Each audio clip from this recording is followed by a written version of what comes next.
Welcome to this edition of In Depth Alaska. I'm Tracy Sinclair. Now, Alaska has more than 130 volcanoes and volcanic fields, and 54 of them have been active in the last 260 years.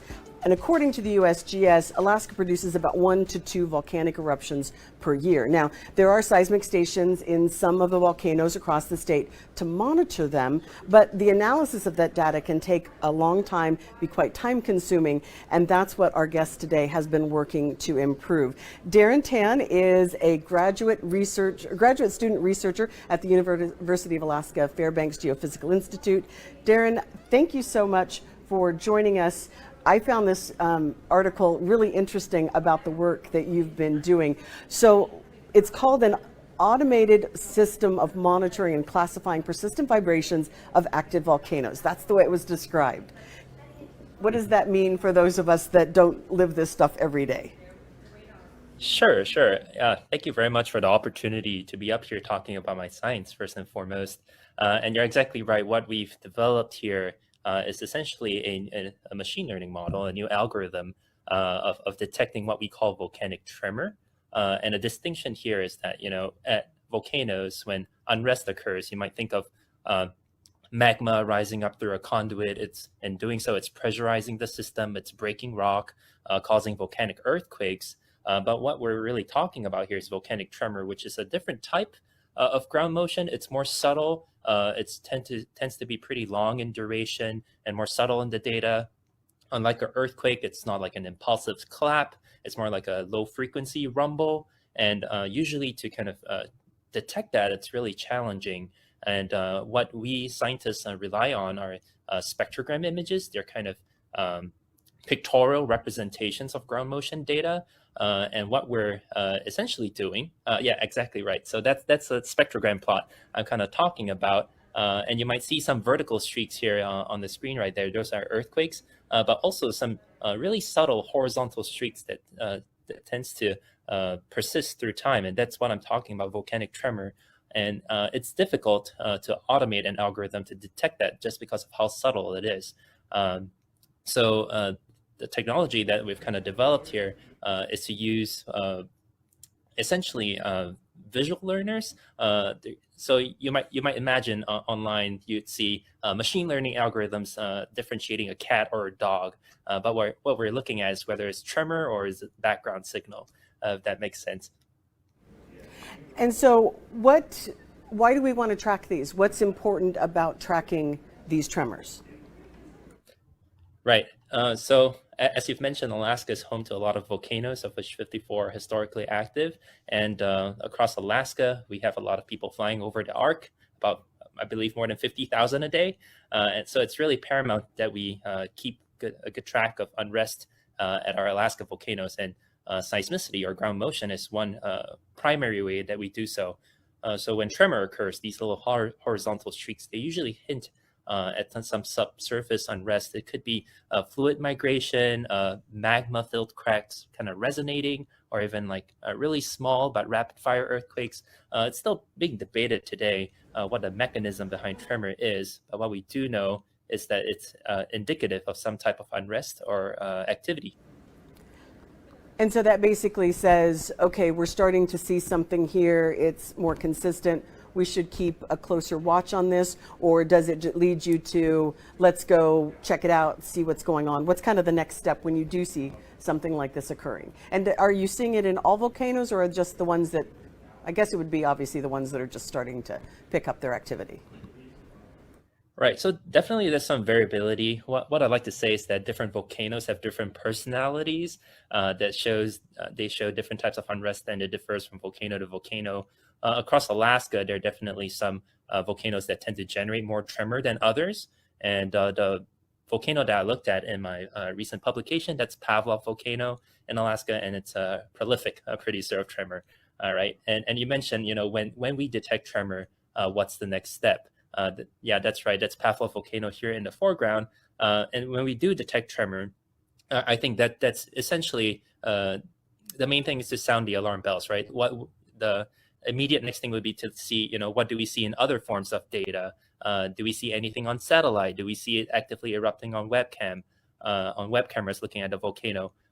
It's kind of alert mechanism, I would say. It could also be that tremor occurs and a volcano is not actively erupting, but really just another tool to add to our little toolbox here of monitoring volcanoes in an automatic fashion. Now, I know if I read the article correctly, this work is the monitoring of these tremors is already being done, but it's basically being done by a physical person that has to check it every day or twice a day. And obviously very time consuming to do that. Did we add any more equipment, or is this using existing monitoring that we already have on these volcanoes? Right. So we're definitely tapping on existing equipment. If you could roll back to that picture of the data that I had up earlier. So what we do in Alaska, out of the 54 historically active volcanoes, 32 of them have a seismic network. And that essentially means that they're encircled by seismic instrumentation around the volcano. And because tremor is so subtle, we have a duty seismologist that goes into each of these 32 networks every day. And what we're seeing here is just 3 hours at one volcano, right? So you might imagine 32 different networks, 24 hours a day. And that's a lot of things to look at. So if we were to run this algorithm to kind of automate that process and distill the data and just point our eye to the things that require additional attention, I think that's one way that would really augment the duty role of AVO seismologists. And so is this system actively in place now? Is it being used at the Volcano Observatory? We're definitely still running some tests. We've definitely gotten to work at Pavlov Volcano, which is the one that I wrote about. But there are definitely efforts that are underway to kind of transfer this model to different volcanoes along the arc. Some of them that come to mind are Semi-Sapochnoy volcano, Shishaldin volcano that erupted last year. But we have to be careful in doing so.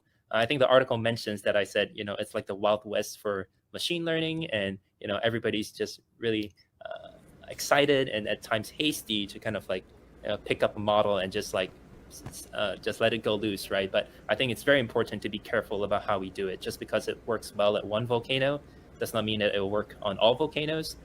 So definitely still requires some level of human intervention, but it's a step in the right direction. And so explain to me when you say machine learning, because I have to say, at my age, I see the term AI and I kind of go, oh, I've only seen the scary sides of AI. What is machine learning, and how is AI, how is this used? I don't understand. Sure. Absolutely. Definitely. I think words like machine learning and artificial intelligence, they're like really big words, and definitely like a little bit on the marketing. Yes, definitely on the marketing side of things. Sounds scary, but I'm just going to demystify it here. Machine learning at its core, we're developing a model. At its most simplest form, you might think of fitting a line through data points, right? Fitting a line through dots. What machine learning essentially does is that it fits a model to replicate human behavior, right? And human behavior is essentially me hand labeling data. So I've actually gone through 2 spectrogram images, if you will, and I've drawn over them to tell me what's tremor and what's not. And I'm just telling a machine to say, hey, I've done this for 2 months. Could you learn from what I've done here and do that for years of data? So there's definitely still a human element to it. Yeah, it's definitely not Terminator here. We're using it to help science. So basically, you tell it what to look for, and then say, now go out and find things that look like this. Exactly. And I would say, for the folks at home, you've maybe gone on Google or something, and you have this pop-up that says, oh, click which part of this image is a motorcycle, what part of the image is a bus, right? I'm essentially doing the same thing, just saying, which part of my picture is tremor and which part is not. And I'm just having a model that does so after that. So what is your background? Because this kind of sounds like a mixture of computer science and volcanology. What is your background to get you to this point, to working on a project like this? Right. Yeah. So a little bit So I have a bachelor's degree in earth sciences. I got that in Florida. That's where I was born and raised, and I was really attracted to come work in Alaska. That's where I'm pursuing my PhD, and work with the volcanoes up here. And it's like there's like a volcanic playground right here in Alaska. There's just so many and so much data and lots to work on. Lots of experts up here, and I think it's a tremendous opportunity. I would say my background, I like project of my PhD, and that's kind of like building upon this kind of machine learning model that I've developed.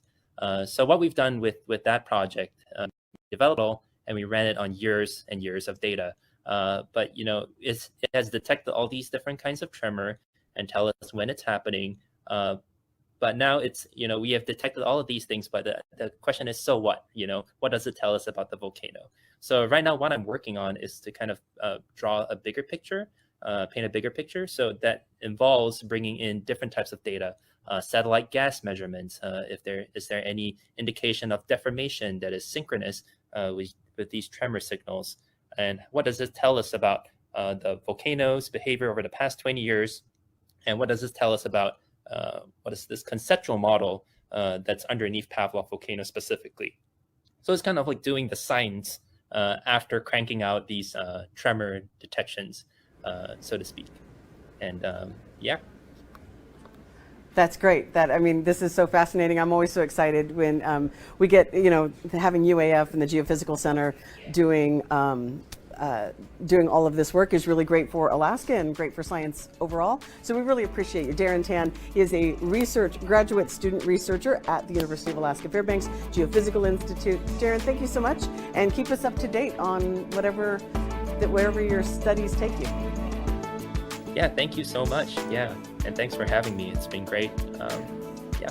It was a lot of fun. Thank you. And thank you for joining us here on In Depth Alaska. You can check out our newscast at 4, 5, 6, and 10 on Alaska's News Source.